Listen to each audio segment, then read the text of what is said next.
hold honest conversations about life, relationships, challenges, and everything in between, with unfiltered discussions with real people offering their authentic stories, experiences, and perspectives. No topic is off limits and no story is too small. Join us on United Public Radio Network 107.7 FM.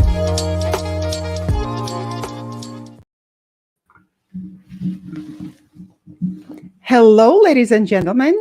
We are coming to you again today on December 29th with a podcast, Be Honest, on United Public Radio Network 107.7 FM.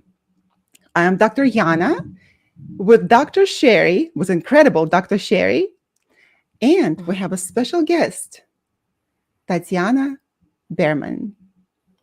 Tatiana is a violinist and immersive artist who consistently pushes creative boundaries, both as brilliant musician and accomplished painter, whose paintings are sought after by collectors from around the world.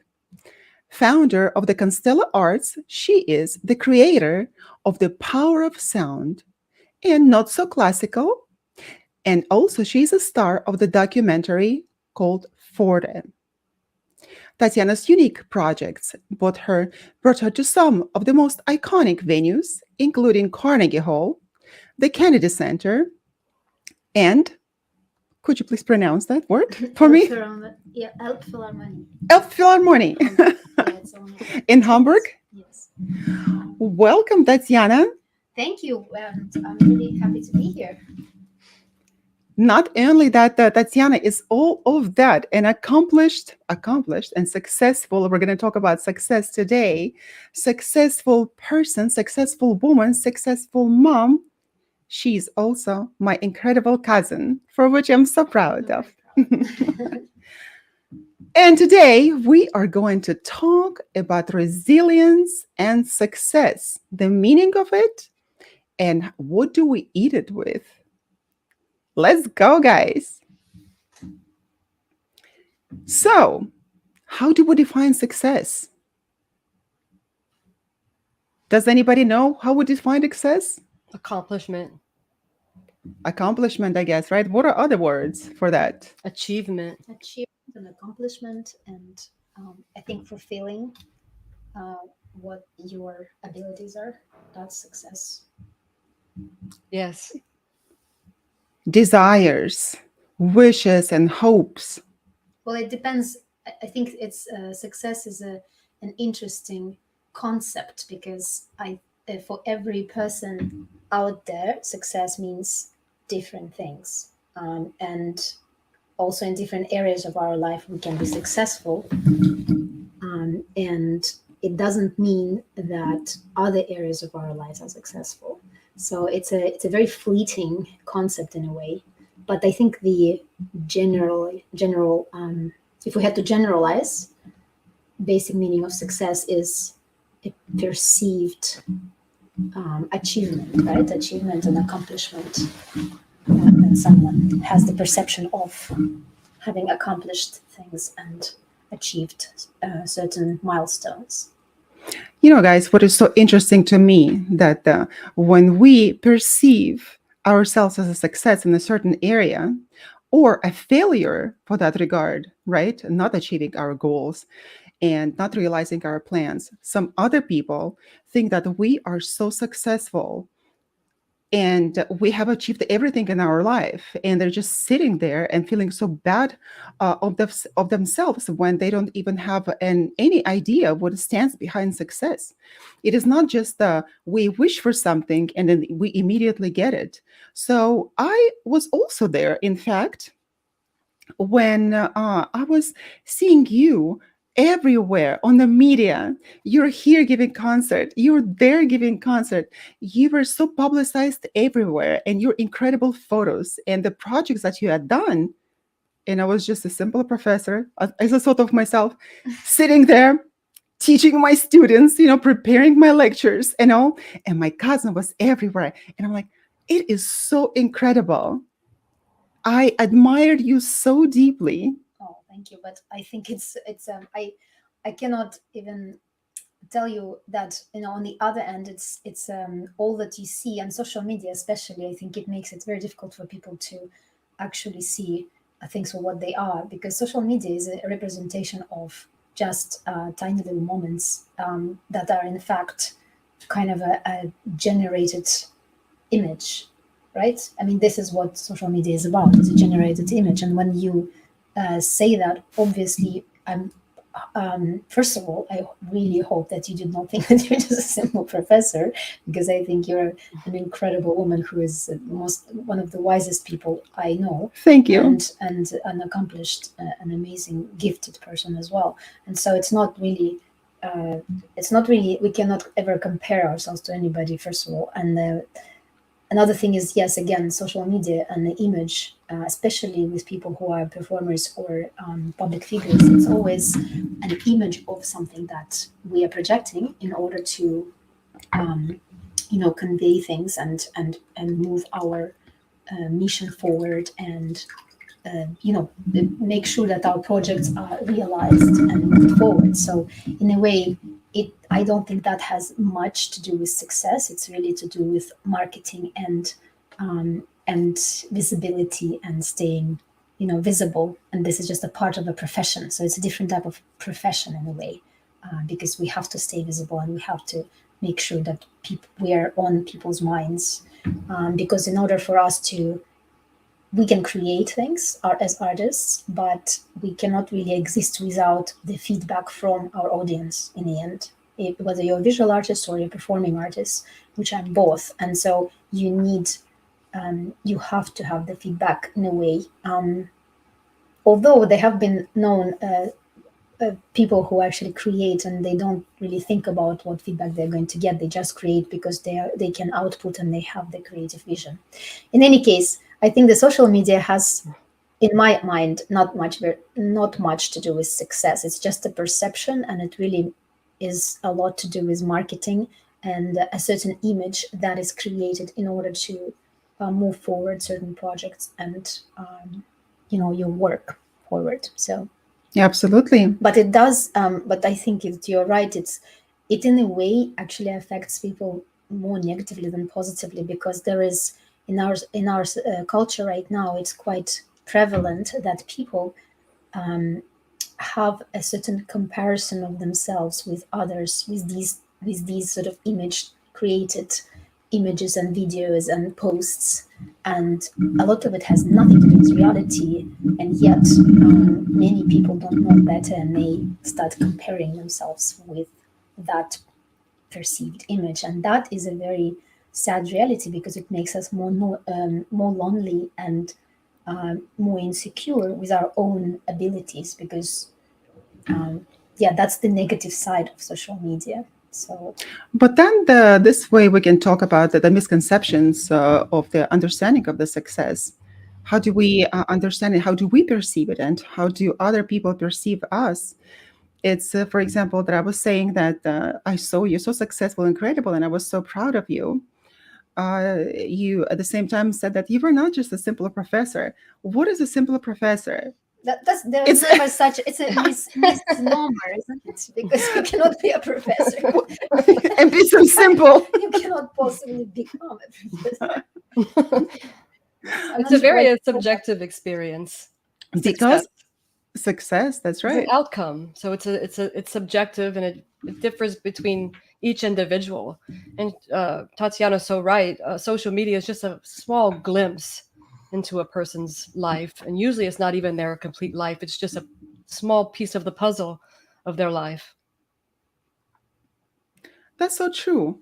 And if we think of this concept of success and the misunderstanding of it sometimes, I believe that media affects us so incredibly in this sense, in a bad and a good way, defining success in our lives, right? So we should be striving for something that perhaps that we're not. We should be seeing other people achieving their enormous success without even knowing what stands behind. And sometimes the success is just of some people, it's just a pure constructed image that has nothing to do with abilities, with gifts, and the actual success. We should also understand that. And like you said, there's not one simple professor out there, although I've seen some simple ones with simple thoughts. Depends what level you're looking at. That's right, that's right. And what we're teaching and everything. It is also what stands behind while we can be so modest. And I guess just the further you go in life and the more obstacles you overcome and more dragons to conquer and the more mountains To climb. to climb on, Yeah. I think we become more humble. And with that, the humbleness also goes that I'm a simple professor. Although for that simple professor, there are also the years of education, books and books and books, no Netflix for that reason, no parties, nothing. There's essentially no life for all that time that you achieve your doctorate degree. And Dr. Sherry is going to second me on that and agree with that because we hardly had any time to party or even think about the party. What was Netflix? Every time we would look at the TV, which says Netflix, in our mind, there's big letters, caps set, you should be writing, you should be writing, you should be writing. It follows So, you where you go. yeah, it follows where you go. So, how do we achieve that success? Well, first, I believe that we need to have a meaning behind our activity, the meaning that drives us to the places that we want to be. If we don't have a meaning, we're going to just going to become complacent and sit in one spot, not doing anything. And there are plenty of people like that because they think that that success, in whatever sense that it uh, is just a concept achievable for just a certain number of people. I think it's there are a lot of misconceptions, but I think if it was to second what you're saying, I think in any profession, from what I've seen in my life, people who are successful generally don't overwatch, let's say, shows or over going to parties. They go to very specific things that mean something to them, and they do things to always develop themselves, and there's always self-development going on. So instead of, let's say, Netflix, people read books or they listen to an interesting podcast, or there needs to be a kind of a goal. There's always a sort of a goal or a meaning behind why you're doing something. So basically, in the end, it's a kind of a more aware way of living of why you're doing something. So in the end, that makes you more successful because all the little things that you do during the day in a way contribute to the overall um, goal or your mission, or like what you're about and how you're fulfilling what you have, let's say the gifts that you have. So I think that a lot of successful people who I know, um, everything that they do, it has a little bit more awareness than the general population, and that is why they're successful, because they are aware of their actions at any given moment. And if, let's say, you are relaxing or doing something, you are doing that because you choose to do that at that time, but there's a time and place for that. And again, when you're building something, like when you're doing a doctorate or someone is building their company, or I'm working on a large scale project, yes, there is very little time for other things. Yet, if you don't consciously also take time to recharge, it doesn't need to be partying. In fact, partying takes away your energy, right? But if you constantly take time to recharge, that actually contributes to your success and contributes to you being more creative and more productive in whatever it is that you're doing. And so I think it's very important to definitely take time out, but there are certain parts of our lives where we cannot afford to even do that very much, but hopefully not for too long, because it's not good for your health and other parts of your life, which then become not successful if you do that too much. Right. So yeah, I was just also thinking that over the years, success changes, doesn't it? For we were talking about right now is more kind of a maybe work success or your job or work or your creative um, output, but I think that it also changes over the years. Like the priorities change, right? What do you think about that? Well, I believe that the success, the understanding and the meaning that we give to the word success, of course, changes over the years. But at the same time, for different people, success means different things. And for whatever goal that we try to achieve in life, there is the certain personal narrative that we pursue our entire life. And from that single narratives, I believe narratives stem different branches of personal realization. And this way we can also achieve success in those areas as well, the areas of interest. However, the success does not have to be on a grand scale. It depends on your vision and the goals that you want to achieve in life. It is absolutely possible to be a successful mother, for example. And if a woman just wants to be a mother and nothing else, it is such a difficult thing to do. It's a 24-hour job for many years up until your children leave your house. And they're good moms, and those who devote themselves to their household, to husbands and children, they can really um, express themselves in a way that the other women can't, who also have children. So for that, it is a successful woman. It is success. She accomplished herself as a great mother. And we're not going to go to the archetypal psychology, but the role of a mother is very, very important. So if you are just stay at home mom and you express yourself to the heights of your potential and you're happy with it, then this is a success. This is a definition of success, because many of us cannot even do that. And if you're a professional woman, sometimes you don't have time to do and care for the kids that you would like to be, and that creates a source of stress as well. So how do we go from goals in our lives from one to another? How do we balance it all? It's not an easy task. And of course, for example, for me, success changed over the years with the goals that I set for myself.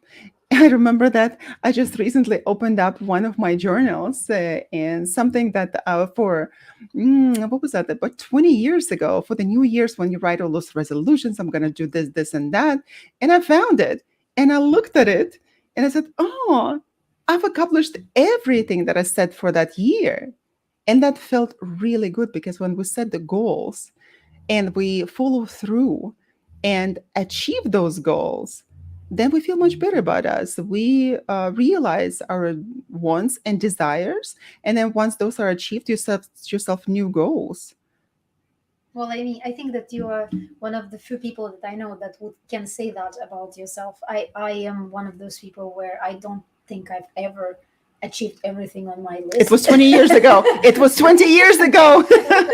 Since then, it changed. Every year, you know, I actually started being much better in recent years of not writing so many things, because it's not really about how many things, it's about the meaning.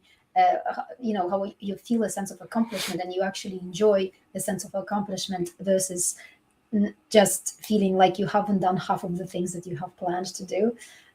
So I think it's really wonderful to have those goals. I think not everyone is also, there's another side of it, is that not everyone is ambitious, not everyone is driven. And for some people, personal success, you're talking about motherhood. I mean, motherhood is the biggest job and it is the hardest job. It's not paid and it's mostly, sometimes it's not even rewarding at times, but at times it's the most rewarding job. And most of the time actually it is wonderful and rewarding, but there are times where you struggle because it's just tough. There are certain situations and you learn a lot every day from these situations and being constant for your children. But I think for some people, especially if you don't have children or you are not ambitious, success is more in the realm of realizing some sort of potential that you are given, and it's a kind of a personal little goals, like let's say staying healthy or being a great friend to your friends, or supporting your family, and things like that are also very, very important. And I think we mustn't forget that it's not really always about just achieving and getting things done and getting better. I think it's just kind of living your best self, how I would put it, and in a way, and also being very careful, like when you are on the way to achieving things and realizing projects and realizing your skills, that you don't neglect other areas of your life, because we have our loved ones, we have the spiritual side of us, and we have the health side of us, which often get neglected if you're trying to achieve something. So it's very important to, for me, the highest form of success is when everything is sort of kept in balance. That is something that I strive for, and I don't think I have ever yet been to a place where I feel like all of the successes in all of the areas of my life I am successful in. Hold on, it's coming when you're 100 years old.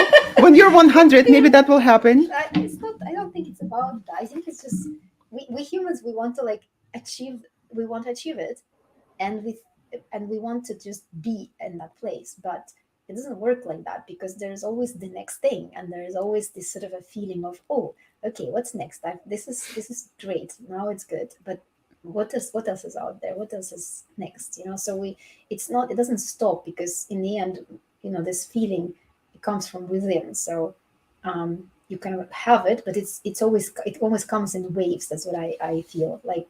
It's always the wave. There's the next wave. So yeah. And it is a process, right? It is a process. And that's actually the most important thing, isn't it?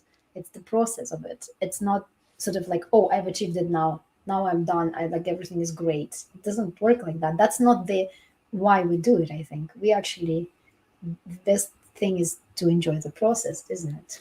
Yes, it's to enjoy the process. And I know that Dr. Sherry, she has worn so many different hats over the years, and she is very accomplished. And sometimes we're so modest, we don't think that we're accomplished, because we set new goals for ourselves and we go for them. And when I met her, you, Dr. Sherry, when I met you, when I met her, who am I talking to here? To myself? To me, myself, and I. So when I met Dr. Sherry years back, I was also admiring her for her resilience, determination, things that she was able to accomplish in her life. And then she set this big goal for herself to have a family. All I heard from her is just, I wanted a family, because she has already achieved everything that she wanted to achieve in the professional and personal life. And then she wanted children. And for some people, it just doesn't happen that way. Sherry made 2 children almost right away after she set that goal. Said, okay, I'm having children. And there, bam, she has I was running out of time. You were running out of time. It's like, okay, I have achieved it all, and now I need a family. And interestingly enough, while we can look at it and think that, oh, it is so easy, just go and have kids, right? No, it is not so easy at the time. And sometimes, not sometimes, actually most of the time, people encounter serious problems, even conceiving. But what is the meaning? What is the meaning behind it? So Sherry had everything, and then she decided to have kids. And she had them. She has this incredible 2 beautiful girls. And not only that she is accomplished chef, her French cuisine, Dr. Sherry, Tatiana, you should have seen, you should have tasted the way she cooks. Wonderful. It is incredible. That is success. That is success. That but just by itself, it is a success, Sherry, right? Just by itself. it is, but I agree. Success is a staircase, and there's a lot of people out there in the world like us who are ambitious, and I think the list never stops because that's our purpose. It gives us purpose. And again, like you said, you don't have to write everything down because it's in our actions. When we show the world, that's when it's we can talk till the cows come home, as that little saying goes, but it's in our True. actions that we display our success, the outcome of our desires, wants. It's It's made me think about something because I was trained since I was 5 years old to kind of push myself every day because the violin training. I was trained as a soloist since I was 5, and we had to practice quite a bit. And sometimes it comes through tears, sometimes it's just through sort of not wanting to see the violin ever again. And sometimes, and then there are other days where you feel amazing and it's all great. But sometimes you spend hours with it. And but the point here is this: what you just said. It's interesting. It's this. It's not even. Yeah, it's like a staircase, but it's something that might be helpful to any person out there.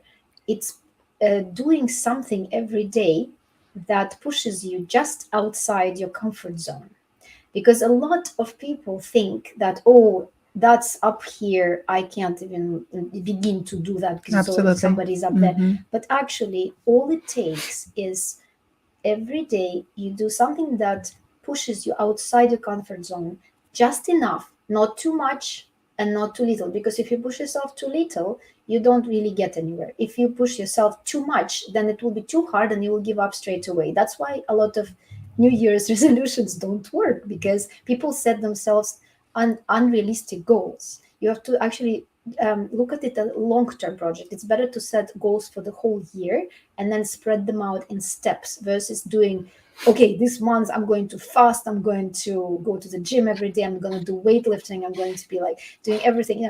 I'm gonna kill myself the first week of January. Not gonna work. You will give up. So the best way I find for anybody who's doing anything at all, you just push yourself just enough so that you feel a little bit uncomfortable. You feel like you have achieved something, but not too hard, because you will be giving up after a few days, because you will be just thinking, okay, it's too hard. But if you don't push yourself outside, then also again you don't grow enough for you to notice, and that will be discouraging for you to go forward. So that's just something I've learned, and that's made me think when you talked about that.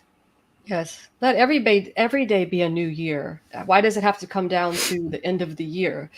Folk try to do something good in your life every day, even if it's something very small, even Yeah, if it's and the smile at because it's smile. easier, because in a way isn't it funny? I mean, you are the psychologist here, but isn't it funny? It's a human nature where we do things that are easier short term, but actually not rewarding at all and not good for us in the long term. But for some reason we end up doing that. It's sort of a human nature. Maybe there is fear behind, maybe there's insecurity, maybe it's just pure.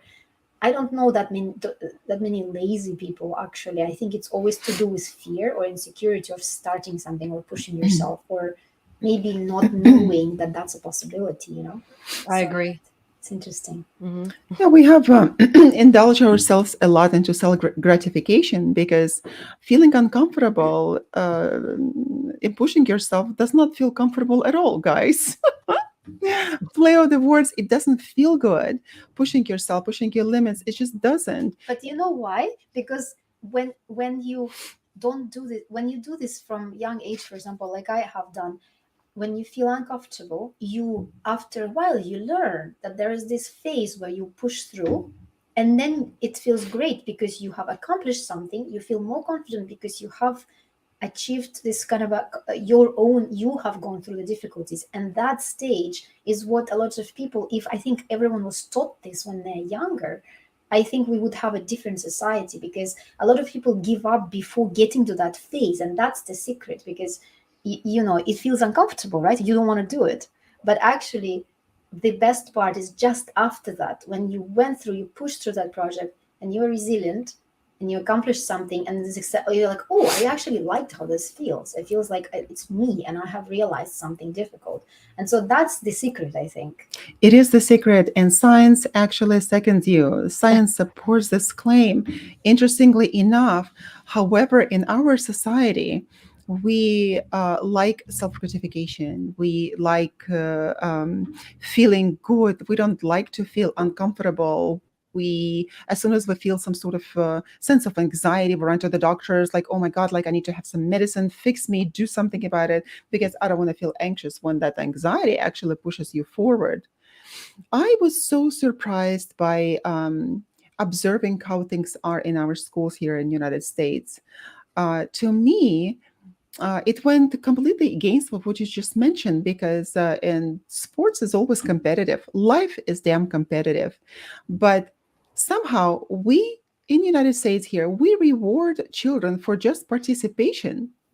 I could not understand what is participation. Why do we need to reward anyone for participation? It doesn't give any stimulus to anybody, to children especially. Like you mentioned, you have to do that from the very early age. And if we don't do that, if we reward children for just participating in order not to make them feel uncomfortable, or God forbid, uncomfortable, right? And just feel inferior in some way to other children, then they don't progress. They don't progress. And as parents, we want our children to feel good and nice and comfortable and self assured. But in fact, we work against it. And when they grow up and they go into this dog eat dog world, they think, oh, how come I'm not being supported in this? How come? And this is exactly how come, because we need this competition in life. We need competitive sports. We need to know how to push ourselves in order to achieve whatever that we want to achieve in this world. You have to work hard. I think without hard work, success is just doesn't. You can't attain success without working at something. I think But Tatiana yeah. has mastered the skill of resilience. Absolutely, you're a great teacher of that. Well, perhaps, but it just also made me think that we are, I think all three of us, we look at it from a perspective of people who have gone through things. We are resilient. We have, let's say, achieved certain milestones, even though sometimes to be, to be, what's the right word? To be honest, I went through most of my life. Not, I have had quite a bad imposter syndrome and all sorts of things where I did not actually feel that what I am achieving or doing or what it looks like from outside. Did not even remotely feel like this for most of my life, and only now I'm learning, in the last few years, to celebrate success, to enjoy it, to enjoy the moments that are And the achievements. small steps that you And have achieved. yes, and the large ones as well, because I Exactly. don't think Especially. when you are brought up kind of with this idea of always bettering yourself, it's difficult to enjoy the actual accomplishments. So that's just, and it's interesting. So what I was going to say is that with the three of us, we do have this resilience, we do have this mindset of ring, but not everyone. Again, it's not like this for people, and the participation is an interesting phenomena. It is it's not only in the US. I think it's a kind of a way we are going where we reward children for participation, but I think it's, again, yeah, I agree. Is I that in the think Western world? yeah, I think it's a Western world thing, but in some ways it's all right. But I think it's almost like not everyone has to participate in everything. That's number one for me. I think it's actually better if the children are suited for something and then they enjoy it better and they can achieve better results in terms of, like, they feel more successful in it. If someone just participates because they have to participate, that's another side of it, is that it's not necessary. They might as well use their time doing something that they actually enjoy and become better at that. Basically cultivating your actual talents and being recognized by merit is long term much better for mental health for everyone and their values. This is one thing I was going to say, is that when you have that approach, just the participation approach, the values that the kids grow up with are different. And on top of that, as you said, when they go into the real world, they realize that doesn't work. You don't get rewarded for participation most of the time. That doesn't even do anything. Anyway, it's just something I was going to say, that I thought of that not everyone is like this, and merit is much healthier in the end, because it's harder at the beginning, but it's healthier in the end. So Well, like you said, that we have to take action. Taking action, I've noticed myself that sometimes I become complacent, and sometimes I just do what the feels good, instead of I know that I have this project that I have to start working on it. But nevertheless, binge watch Netflix. I eat ice cream and I indulge in this incredible yummy foods, and that can go day after day.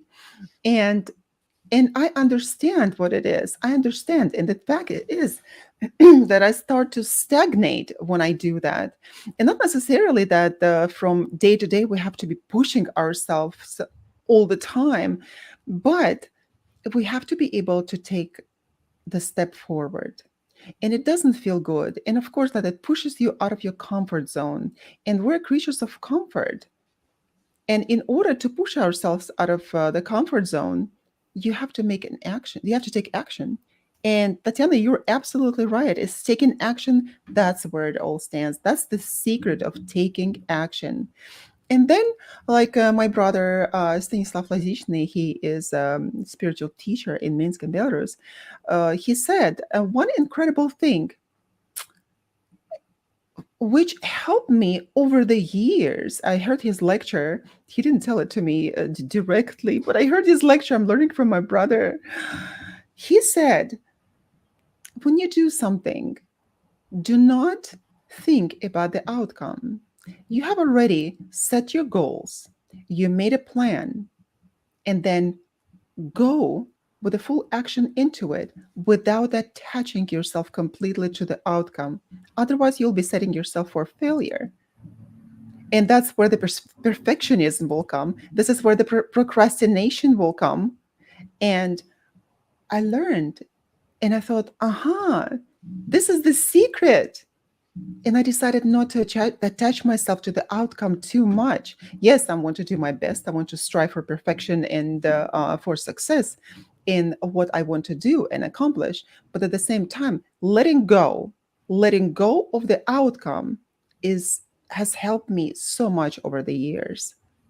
it's wonderful. It's that whole process of the journey as well. That way you enjoy the actual process much more, and that enriches your life. It's sort of this awareness of being in the moment versus striving for something at the very end of the road, which sometimes becomes something else by the time you get there. And that's another side of it. It's very interesting. And working hard, Sherry, Dr. Sherry, you said that working hard is really important. I very much agree. I think that's another thing. Nothing really comes from working hard. People think sometimes that I think social media perpetuates this myth that things are easy, especially now we have AI and you can just go and get this going. You have the funnels, you have the business ideas, and the AI will do everything for you. It still requires a certain skill, knowledge, understanding what it actually does. It's not going to do things for you if you don't know how to use it. It's not going, nothing is going to happen if you don't put in the work anyway. But over the years, one thing I have uh, slightly changed with that saying. I think that working smart is also very important. That's another thing with success, because we don't necessarily need to work hard all the time, and working hard by itself does not necessarily bring you results or success. That's an interesting conundrum, right? Because it should, but doesn't. It has to be, you have to also step back and reflect. That's one of the other key elements, I think, of successful people is you have to take time out and reflect on what you have done. Maybe that's something that doesn't work anymore, things you would like to accomplish next, maybe long-term planning. Some people are better visualizing things than others, so maybe some people are not in a situation to visualize long term. But in any case, I think one of the most important things to me, which I have learned over the years, is to reflect and to self reflect on what doesn't work, what works really well, what I'd like to happen, and try and see what's going to, what is it that I'm aiming for long term. And so, of course, the life then throws everything at you that completely changes everything. But Yeah, it's a wonderful, wonderful way of sort of, it's a good exercise to know yourself better and understand what you are about in a way. absolutely. Sort of take an inventory, of course, at least once a year, about the new year, because that's how we the started celebrating New Year, and then we attributed all this importance to this time when we start the new year with new thoughts, ideas, good wishes, things to discover, achieve, to better ourselves and to better our situations, of course, because we're the creatures that don't want to strive, don't want to live in bad situations. We want to strive in good, positive ones. So that is very interesting. But at the same time, uh, the time of your birthdays is very important. That's when you take the inventory as well. At least I do that. And for me, it does happen. It has helped over the years. I remember, again, I would quote my brother, he would never celebrate his birthdays. And I never attributed too much of the importance to my birthday. He would always say, "Congratulations with yet another time when you reevaluate your life and move forward with better intentions and leave behind what you don't need, and reevaluate your values." This is how he would put it. And I started doing that. And to me, it's several times a year when I take this inventory of what I need and what I don't need, to let go of things that are not serving you well. Because if we accumulate everything over the years as we live our life, emotions, people, objects, things, everything, and hurts and problems, and we don't take inventory, how are we going to move forward in life? It's very important to burn the dead wood in your life. And then the new sprouts are going to come with a new life, new ideas, new perspectives, and new strengths to move forward. Because, Tatiana, you mentioned that you have to invest in self care, because otherwise it's not going to be possible. For example, just 1 week ago, I had a terrible emotional burnout. I had a physical burnout, emotional burnout. By the end of the year, I was essentially dead. And I put myself, like, I sat on the couch, like, and I exhaled, and I couldn't move any longer. And I needed a break.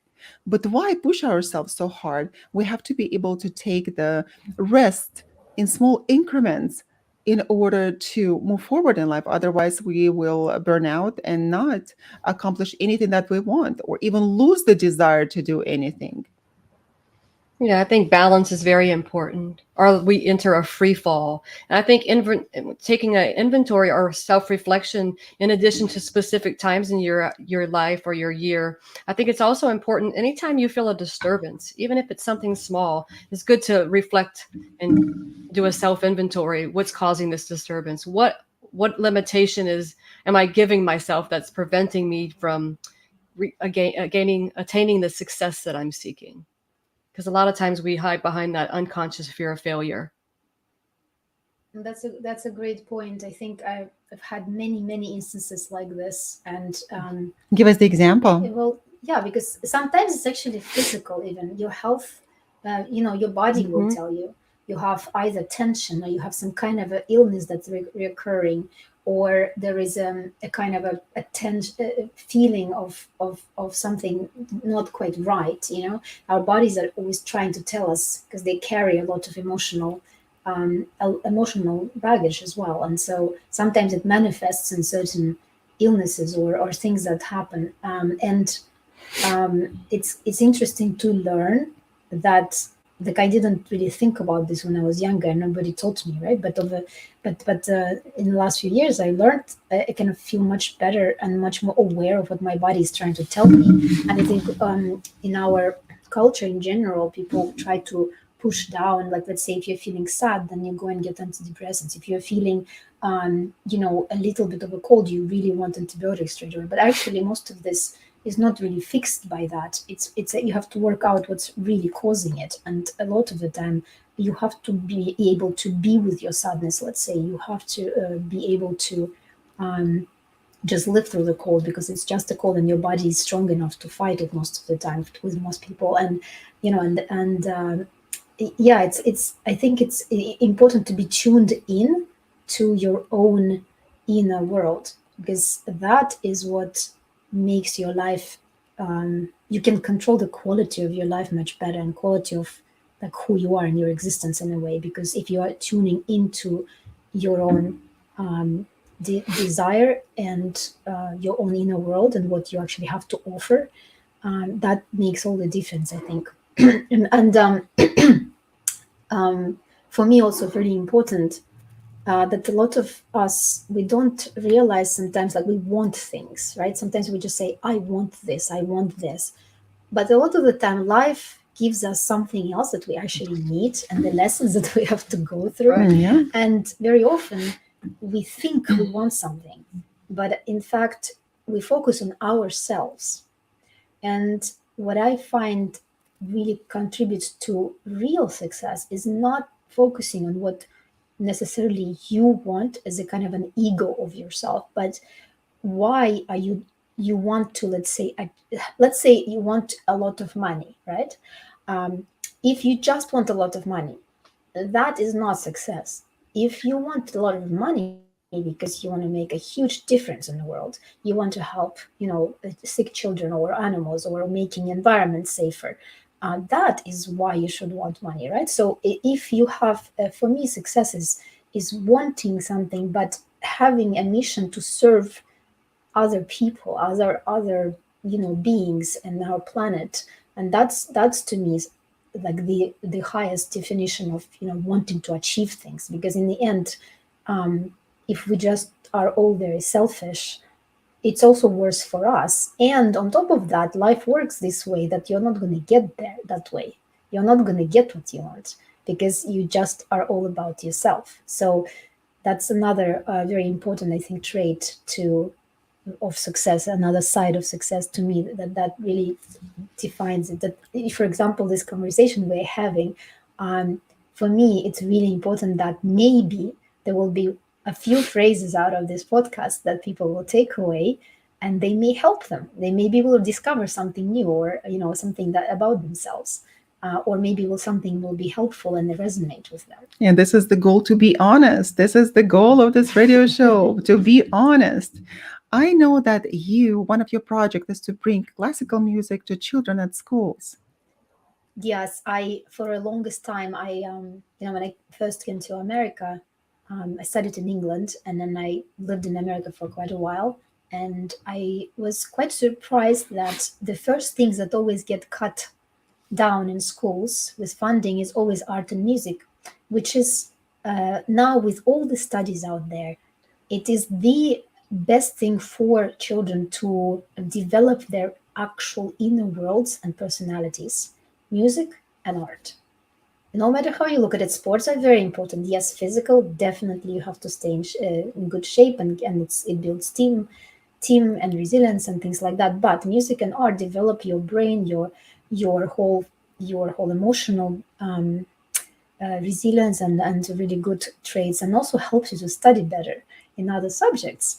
And yet it gets cut down first when there is no funding. And so that's one of the things I had quite a where I lived in the US. I had a program where we went to schools and gave concerts for free in different schools where arts funding was not as freely available.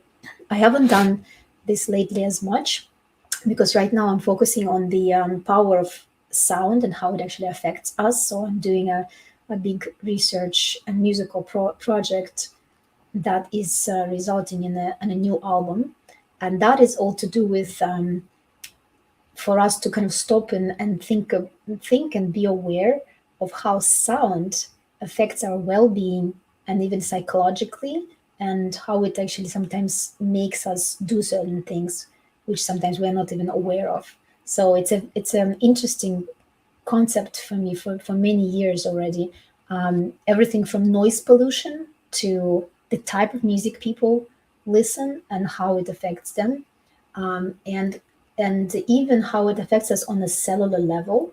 And I'm also interested in an ancient way of healing. So thousands of years ago, how they used sound to heal people, and in what way um, they utilized the waves quite differently from what we're doing now.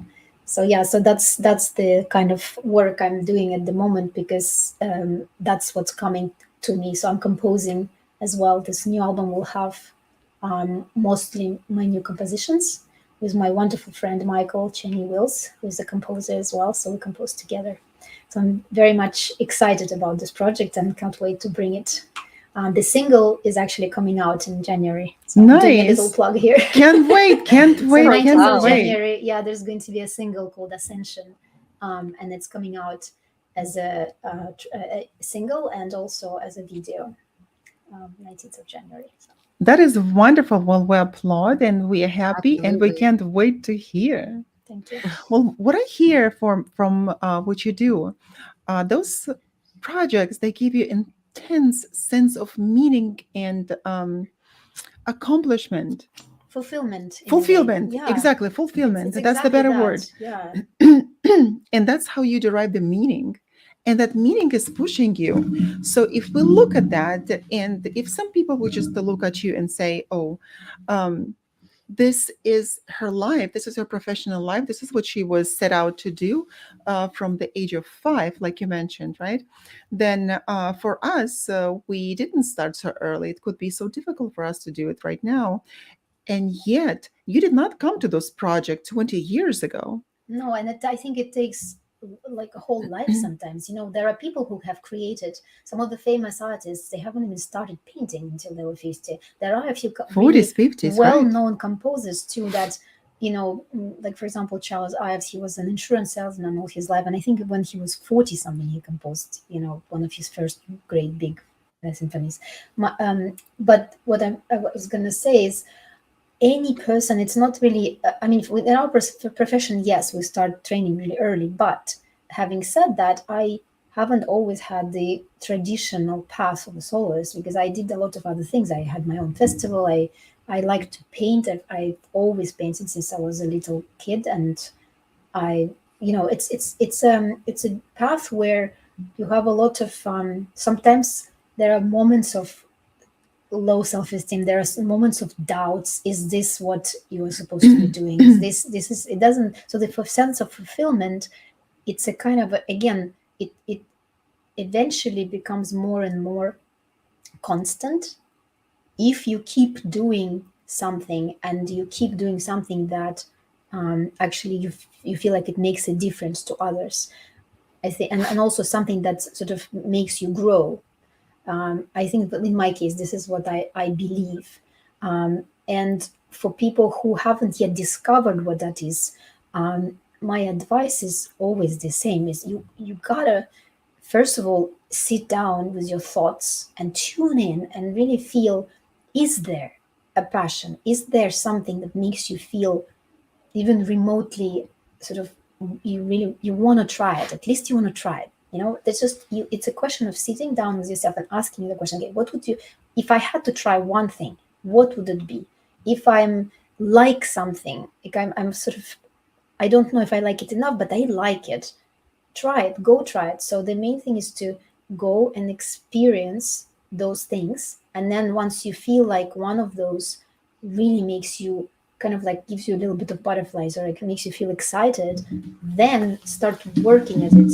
But not for like a week, but work on it for a few weeks, or maybe a few months, and maybe a few years, and then see if that's your thing. But the main thing is to take action and to go and experience it and try it out. And that's also success, because that's how you bring out, maybe you were not encouraged to bring out your own gifts, your own talents when you were younger, right? Sometimes some parents don't know how to do that. They don't know how to encourage their kids to experience everything. Maybe people are busy. Maybe they have they have to work a lot, and the kids don't really have that encouragement of exploration. So when you're older, I find this a lot with all the adults who come to the concerts where, the concept where creative, not so classical, is because I'm introducing older people to classical music because there's a lot of misconceptions around it. But actually, anyone can listen to it, and this is the paradox, right? It's a beautiful thing, and so my point is to, if you are not introduced to certain concepts as a child, now is such a wonderful time. You can Google things, you can research things, you can go try out things, and it doesn't really have anything to do with money. Actually, it has to do with the there are so many things that are available for free as well, and even free courses online. And so it's really about a question of desire and going and trying new things. I think that's what propels you and gives you a sense of meaning. We are having such an incredible discussion. And I absolutely love it because that is not only helping us to talk about it and understand ourselves, but also for the audience, for those who listen and who view us as well. And we are coming live from United Public Radio Network, 107.7 FM. This is Be Honest podcast, and I'm Dr. Yana, and this is Dr. Sherry, and our incredible guest, Tatiana Berman. I know that long time ago, you played in the Buckingham Palace for the Queen of England. And Tatiana, when she mentioned it to me, she's like, "Oh yeah, I played for the Queen of England," Well, it was and that was it. And that was it. Like, you played for the Queen of well, England? it was a while ago. I was quite young by then, so I don't really, Like, it's not really a recent accomplishment. It's not a recent accomplishment.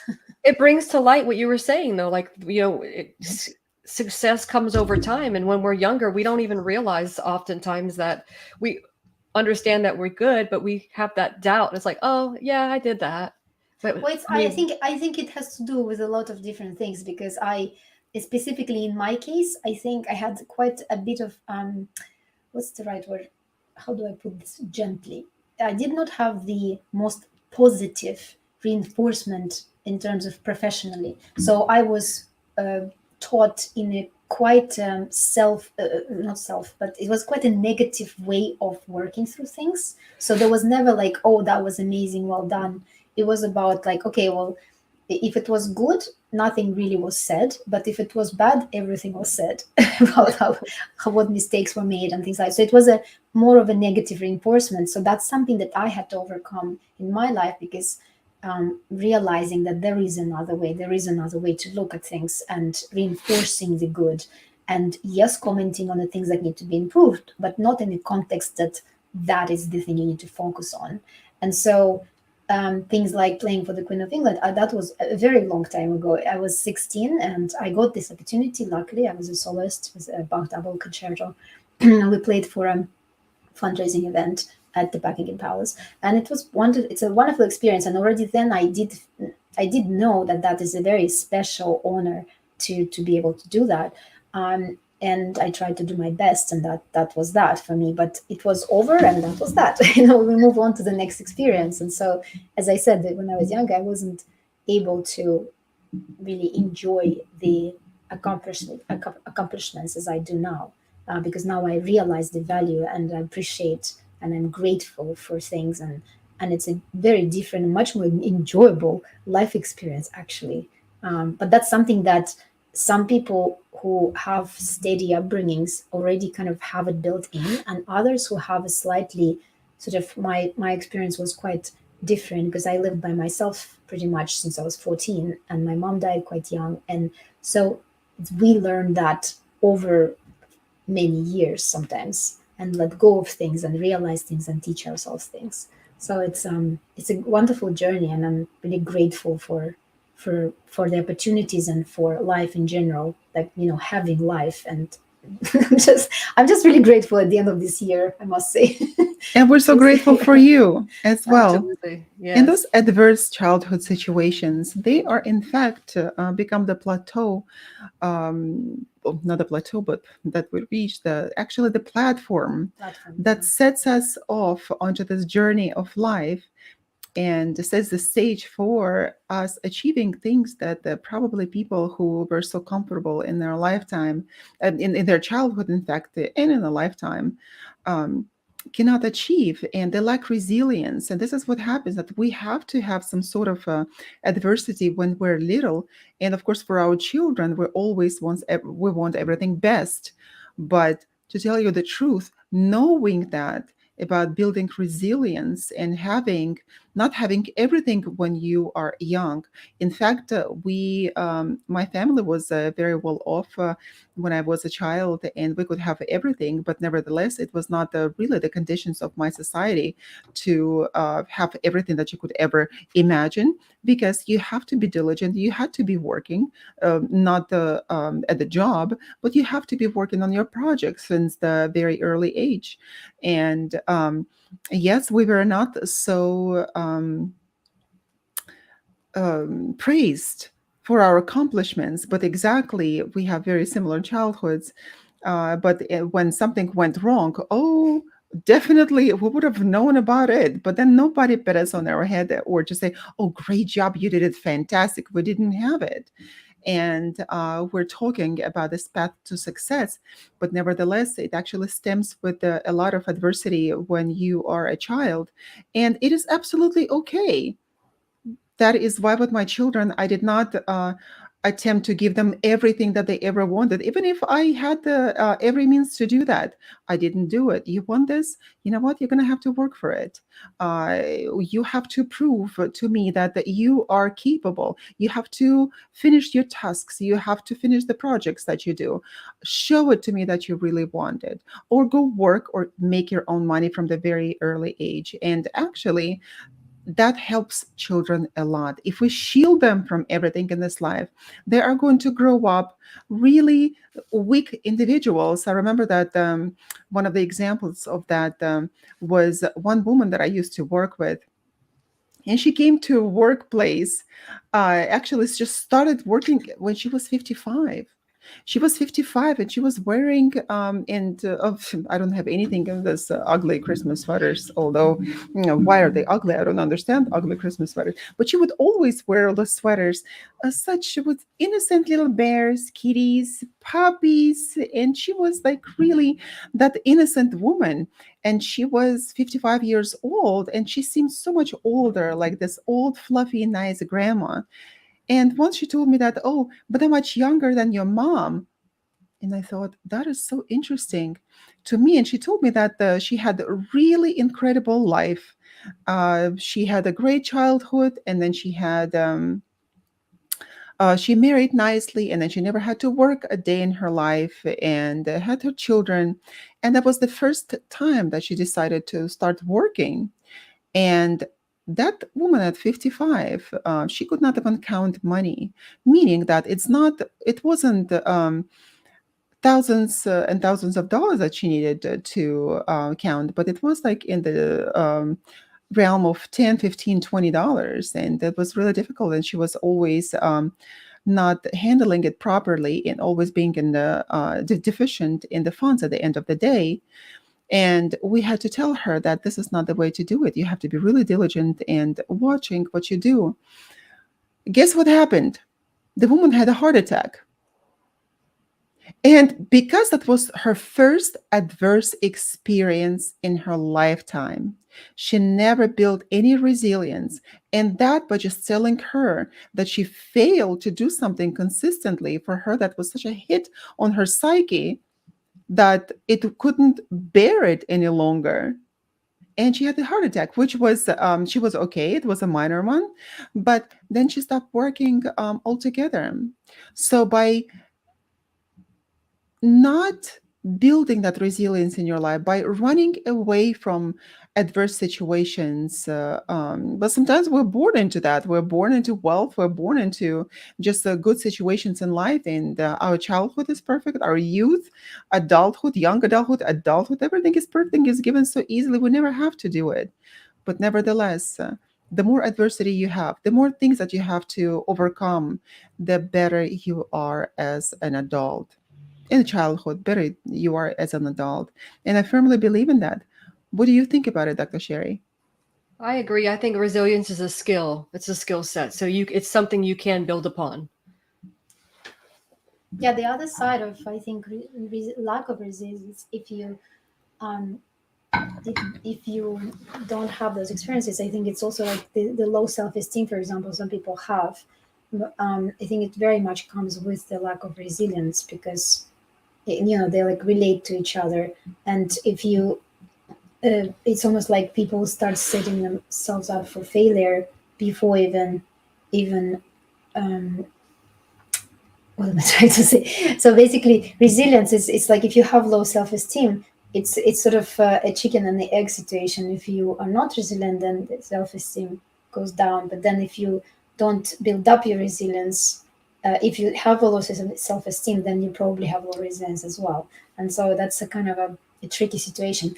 I'm Absolutely. going to be a little bit of a devil's advocate because in a way, yes, if you're born into, you have everything, you have things and you have means, it still doesn't mean that you have like a happy or sheltered life in a way. Because I mean, I know people to come from money, and it's not really about money. We're not talking about money here, but let's say the overall perception of if you're born into a well-off situation, 10% of the population, like let's say the top 10, um, we're very lucky that we have things. We have things enough to function well. We have every like all the face wash that we want, and the right kind of outfits and things like that. Even if it's not high designer fashion, still we have everything to live well, right? But it still doesn't mean that you're going to become resilient, and some people are and some people are not. It also very much can happen in a very healthy family. So there's like the other really nice side of it. And I only know a few people like this, but it's not really to do with money, but it's to do with the fact that there was a healthy situation in a family. It can even be a single mother, it can even be a different type of family. It doesn't have to be mother and a father situation. It's not even about that. It's somehow some people, parents mostly, manage to bring up kids in a healthy, resilient way by um, making sure that they have this sort of motto of trying new things, of being open to pushing themselves a little bit every day, things like that. So I have seen it, and whenever I see that, and the person may also come from money, it doesn't really mean anything. But I have seen those success cases, and I always feel so happy inside because it's like it's so nice to see people who come from these healthy environments where their head is screwed on their neck in the right way. And it's like it makes me happy usually because it is possible to also create that. But of course, adversity does force you. What adversity does is forces you to do it. But there are other ways of being resilient. That's what I'm trying to say, I guess. True. And I will elaborate on that just a little bit. If we look at children who were brought up in good situations, financial situation, and with parents who are not abusive, and that they create a nice environment for children to grow up nicely and peacefully and happily. At the same time, if we look at that, why parents are so successful in creating children like this and seeing that for them to grow up having this resilience, in fact, to some degree, is that because in my experience, parents had experienced adversity at some point of time in their life. And we're trying to give our kids the best that we can. Nevertheless, understanding that the life is not all that sweet, nice, fluffy thing uh, that we see behind the rose-tinted Yeah. glasses, eyeglasses, that we understand it. And that is why we bring our kids up in a way to understand the reality of life and not being confused by just participating in life. You get paid, right, just by participation in school activities, right? Nevertheless, somehow you can get in at the school, you can get the worse grades than others. How come we don't give our children all the same grades by just participation. So I think that could probably be the next step in our society, don't you think? With everything that the in the direction that we're headed right now, We'd be in trouble if that happened. we'll be in trouble. But Yeah. we're headed. Looks like we're headed in that direction. Well, I mean, basically, I think it's a question of all of these different possibilities for resilience definitely exist, and the main thing is to remember, that it does build confidence, and you are more connected, and the sort of the more aware the kids are being brought up.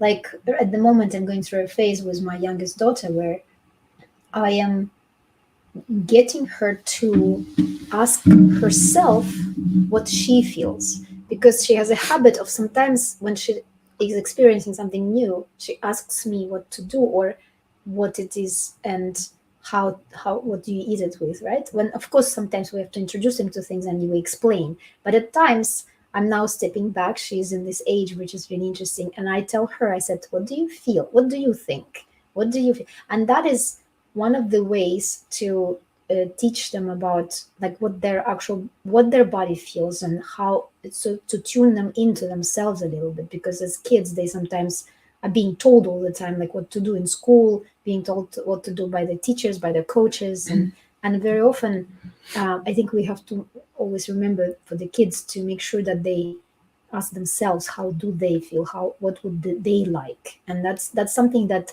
I think is not happening enough in my experience. I look at things around, and very often we dismiss them as people who don't yet understand. But actually, kids understand so Right. much more, and they would do much better, and their confidence levels would be much higher if they're given a chance to actually express like their own feelings and their own desires.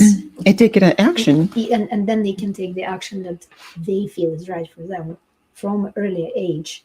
And Because you're actually, teaching them to be present. Like by being present with your exactly. children, you're teaching Yeah. them the importance of presence. And I think, I mean, maybe it is also for boys, but I think for girls is very, very important, because a lot of the time when they're a bit older, they end up being less and less like, kids, girls very often are taught to be good and to not take as many risks and to be kind of, this girl thing.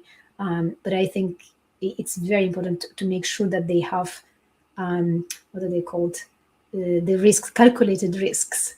That's one of the things for girls that I've learned from raising girls, is to make sure they take calculated risks. Because boys, they just, they will run into a fridge, from early age, and they don't care, and they just move forward very often, and they just take risks. But for girls, it's important to make sure they have opportunities for calculated risks, and let them do it, and let them, find out that it hurts, or it's like not good for you, or something happens out if you do it. That's what that, yeah, it's like it builds resilience too, because they discover it for themselves.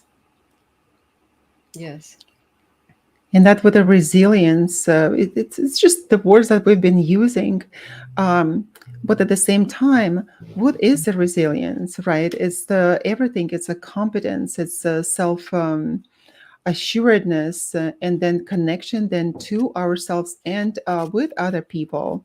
It's building the character, uh, coping mechanisms, control, and also the meaning that stands behind of everything.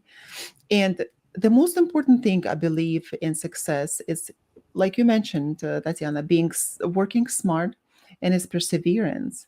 Perseverance worked miracles in my life, because I remember one of the examples, when I actually was working on my doctorate, and what I'm trying to tell people is that it can be so difficult when you are trying to achieve something. It is not going to be so easy. And we need to understand that, because we are going to have to sacrifice a lot for what we want to have. There's always sacrifice. Nothing we get in this life without a sacrifice in some sense. We can't have it all. I remember working on that. So I was working full time, and also be sort of, we're never part-time moms. We're always full-time moms. Being a full-time mom, and going to school also full-time, working on a PhD. I remember that a friend of mine, one time she's like, "Oh, you're not coming to a restaurant with us. You're not going for drinks, and we're just gonna stop inviting you at some point in time because you always say no." And I said, I can't do that because I don't have time. And then that friend of mine said, "You know what? One time she had too many drinks one time and she called me at midnight and she said, Yana, I'm so jealous of you I'm like, for what? It's midnight. For what? Are you okay? And she finally was able to tell me what was on her soul and her heart. And she said, I envy you for your looks, your intellect, for your ability to accomplish things and achieve what you want. And to that, I told her, you know what? I know that I understand that you probably had a little bit too much of wine. Let's talk in the morning. And the next day, I had to tell her that you probably don't want my life because it is so difficult. While it seems it's an easy thing, easy peasy, absolutely. You go to work and you put on your face, your professional face, then you come home, you put a face of a mom because nobody wants to see your ugly, nasty, frustrated face from work, right? And when you're so tired, you put on a face, nice face, and you talk to your kids. And then you put on another face of a student because you need to produce all those papers to participate in discussions and everything like that. And when you have to do your homework at night, when do you do that? You do it when everyone goes to sleep. After you finish your workday, after you took care of the kids, after you put everyone to bed, and then at night you do your homework. And sometimes I did my homework till 1, 2, 3 in the morning. And then I have to wake up in the morning and go to work again and to classes at the same time. And it was so difficult to do, but I was on a mission. It gave me meaning. And I said, you know what? While it may seem a little bit of cruel, I don't go out. That's actually the reason why I don't go out. I don't have time to have drinks. Yes, maybe I should probably go out and distract myself a little bit, but then I would lose the time on sleep or time with my children, or I'm not going to do the homework that I have to produce, all that papers. So I said, I can't. And at that time, she did not, and I tried to uplift her too, because she wanted to create her own business. And I was there with her, cheering her up and said that, yes, you are going to open up your business and life will be much better. However, there was never a desire for any action. And that was a lot of eating and a lot of drinking for the person. And I said, as long as you do that, you will never accomplish anything. So that is a perseverance of first taking the step and multiple steps and sticking with your goal. And for that, you have to be a killer, meaning that you have to be able to kill those tasks and activities that are not serving you well. Yeah, And that is, it's soul, it's sweat and tears. It's sweat and tears and lack of sleep. And that's what you set yourself for when you are trying to accomplish something. And that is the reality. self-discipline. Self-discipline, absolutely. And through self-discipline, we get the sense of self-respect. And from self-respect comes self-assuredness. It's very important to not compare our insides with other people's outsides. Don't, that's what your friend was doing. So that's just to put it out there. It's important to be Yeah, self-aware. it's like when we were starting to talk about at the beginning, the social media, I think, amplifies it a lot.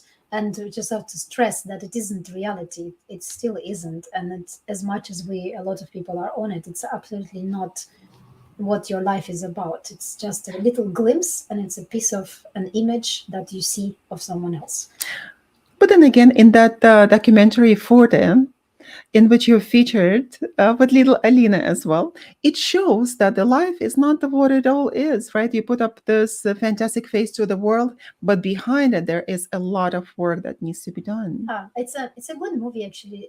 It's called Forte, and it's about the three women and the three different definitions of success in the world of our world of music and art, and how different success can be for those women. So it's a very relatable movie, documentary, and one of the protagonists actually writes the score for the film, which is really unusual. so I've never seen it done before, but it's during the film. So, and it's our stories, and I think it's a really good movie for anyone to see, and even for younger girls and their moms, because it sort of makes you feel like things are achievable, because it isn't always like black and white, and it's not about, oh, you're either successful or you're not successful. It's about a journey. It's about this this self-discipline. Yes, at times we have, maybe we're better at it, maybe we're worse, but it's about waves and the process and the whole journey of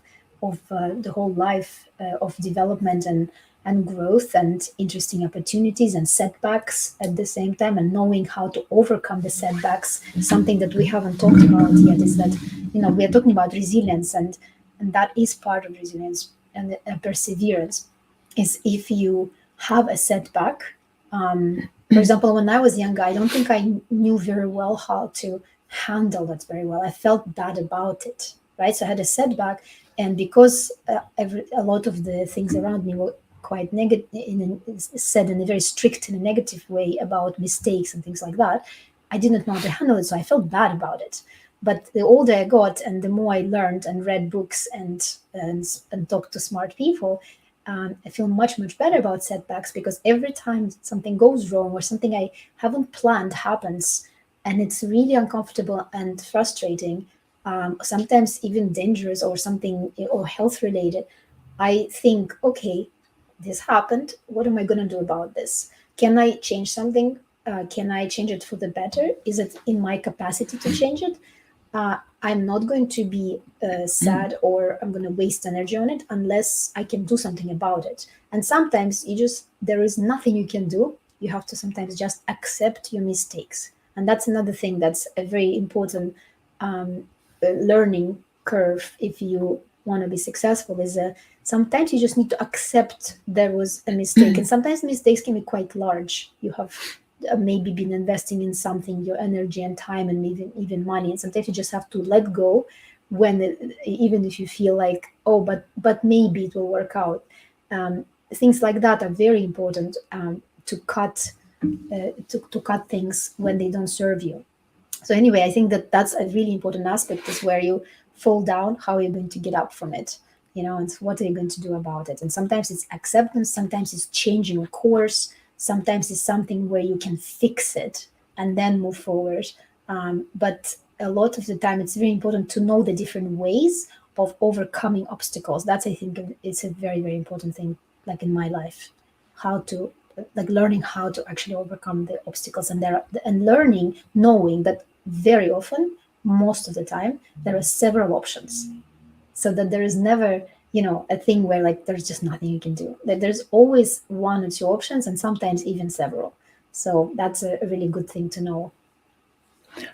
While it is very good and extremely fantastically poignant point, at the same time, ladies, we should also remember that what kind of society do we live in? The position of us as women in the society. I, over my life for the past 20 years, since the time that I had my first child, I would always lack time. I would lack time to do my own projects. And for that, it was very frustrating to me, because I had so many projects in this life that I needed to do. And nevertheless, I could not bring them to fruition. And why? Because I had children, I had a family, and as a mom and as a wife, I had to care for my loved ones. And at the same time, while I was married at the time, my ex-husband would go to work, and he would be all that important person, at the head, not the head of the department, but one of the important people at the department, right? And he would be working on this incredible projects, such interesting projects. And while I was also working on my master's and then a PhD, and also working, that they gave me the meaning, nevertheless, I couldn't do what I wanted to do, and to write books and be published. And for PhD, it's very important to be published, but nevertheless, it was so difficult because you rarely have time. And I was thinking about it, and finally, having a degree in literature actually helped me a lot because throughout the ages, ages. I'm not that old. I'm not that old, guys. Through ages, throughout the years of my life, I was looking and reading the biographies of famous women over the centuries, right? Over the centuries of women, the classical writers and not so classical, like your company, and not so classical writers. And I would realize that most of the women that we know of right now, most of them, not all, most of them, they did not have families. They could be married at the time, but they never had children. And that gave them so much time and energy to pursue the goals and be fulfilled on their quest of life. And that gave me actually understanding and peace of mind and peace of heart, because I thought, you know, they didn't have children, but I have the greatest joy of my life. And I gave life to this incredible two children, and they will continue life, and the legacy is going to live through them, through grandchildren, and so on and so on. And it is such an incredible gift that we can give as a gift of life. And yes, while it was so difficult with children, nevertheless, look at us, ladies, look at us. We are still accomplished. We are successful in our understanding of success. Because, like at the beginning, I said I was looking at you, and this accomplished violinist, so beautiful to look at.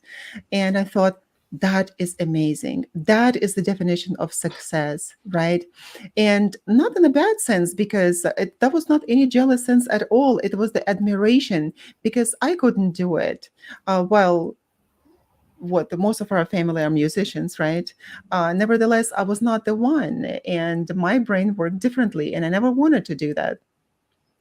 So, nevertheless, we are still doing what we need to be doing. And Cherry, your kids are small, but they will grow so fast before you know it. But you know what? You already accomplished yourself. You fulfilled the plan of your life before you even I had have so kids. much more to accomplish, I feel. I mean, that's there. That's just another.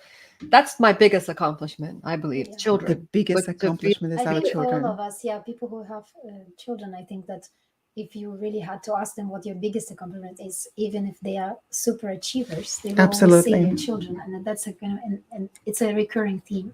yes, You know, the ideal scenario, of course, is that there are a few, maybe less than 1% of women, and I admire those women. That's something that I admire personally in terms of success, is that if you have the right setup and if you do strive to achieve other things and you want to have children as well as family, then the my advice would be is to have a wonderful support system, Support whether system. it's your relatives, whether it's your, you know, a wonderful babysitter or someone, people who are constant in your life, who love your kids as well. And so where you are not there, you are achieving your goals, or let's say you're on the road or doing something else, that there are always people who surround your children who love them.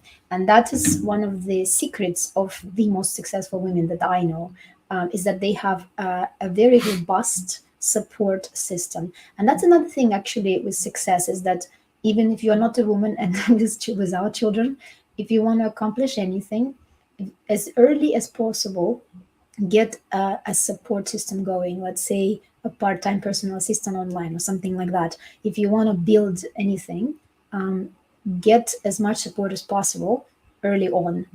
And then do the things that are the most important things. One of the very important things that I've learned in the last few years, again, is to do the most important thing every day. And think about that. It's an interesting concept, because very often we have like 200 things on our list to do, right? And we have all these things that we need to get done. Especially as moms, we have a lot of very small things, and there are so many of them. I think people who don't have children don't relate to this concept, but there are, when the kids especially are smaller, you have literally hundreds of little tasks for that day for the child, as a mom. And they over sometimes can be overwhelming if you're by yourself. But my point is that if you are trying to achieve something, let's say you have 3 hours and your kid is in the nursery, do the most important thing that you believe is the most important thing for you, that sort of moves you forward slightly in your own personal growth and your own personal fulfillment, or even if it's just for yourself, so you relax and just breathe, and or do some yoga or write in a journal, or maybe work on a tiny little bit of your project. That's what I really love about that kind of work. And yeah, that sort of makes your life more fulfilled and more successful. So it is possible with children and being successful, but you have to have a really, really good support mechanism. Absolutely. With support mechanism going, and actually also having the accountability person who will be going on the journey of life with you. For example, I know that if I'm working on some project, Tatiana would be calling me and so shamelessly will be asking me, "Have you written so far? Like, how much have you written?" If I'm writing a book, she's like, Sometimes I do that. Yeah. How much have you written?" It's like, oh my God, she's on my case all the time. What I'm going to do, what I'm going to do, what I'm going to tell her. I better sit down and work so I could produce some content and be able and be honest when I tell her that I have done that. And that is very important. Um, and for us as well, to be honest, Dr. Sherry and I, we have this podcast in order to bring to people the ideas and advices from incredible people like you who have the well of wisdom and knowledge to share with the world, with women and also men, people, and children at the same time, for which we are grateful. And I'm grateful for, thank you for having me here. And it's been a pleasure. It's such a wonderful podcast. You guys are doing great work. It's important to have honest conversations. And actually, it's one of the another trait of successful people is that they are honest with themselves. And Absolutely. the more honest you are, the more you can move forward and accomplish great things. So thank you for doing this podcast. And I'm really honored to be here. Thank you. Thank you. Absolutely. And be honest with yourself is the most important thing. Find what makes you happy and go forward. And don't let other people define your success. Whatever makes you happy, that's what you should go with.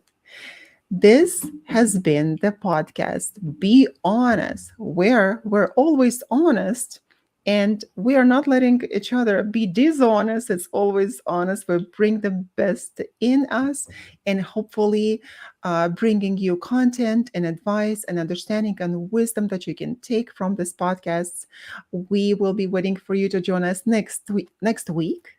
Also on Friday on United Public Radio Network 107.7 FM, where we'll be possibly meeting with another incredible guest, or it's just going to be myself, Dr. Yana, and Dr. Sherry.